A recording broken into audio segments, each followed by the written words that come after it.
running is a big piece of my recovery. It's not something I depend on for my recovery. Running can't be the answer to my recovery because I'm gonna get injured, I'm gonna get hurt. The running might not always be there, but it is good therapy. There is a lot of people who deal with mental illness, with addiction, eating disorder, those kind of things, drawn to that long running game, probably because you really have to get to know yourself. A guy I know described it really well when he said, when I was using it, I was always putting masks on. I didn't even want to know who I was.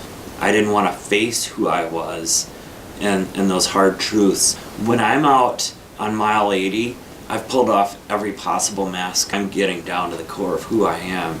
You really need to consider the difference between discomfort and pain if you want to get through it. When I had been running it at the Zumbro 100 for about 24 hours and it was maybe 35 degrees, I was pretty blue and my arms were just shaking. I kind of associate real miserable times with the weather, heat, extreme heat maybe, or that kind of cold.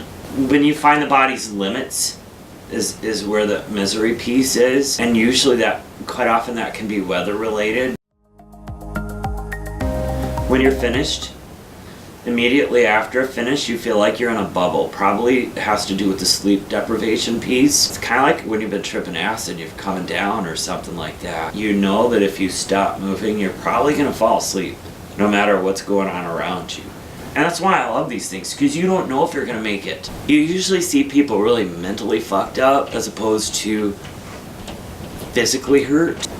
I know some people who like break their arms and keep running, or sprain their wrists and keep running, that kind of thing. It's so beautiful out there in the middle of the night, I say, even when it's really hurting.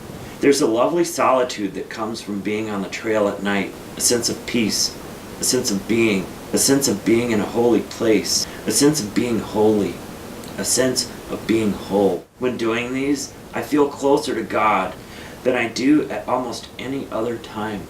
I'm putting gaiters on, and gaiters are just one more thing to keep stuff out of my shoes. And granted, I'm gonna go through streams, creeks, and water's gonna get in there. What's gonna be different about a trail shoe compared to a road shoe is gonna be that it's gonna just be a bit more aggressive.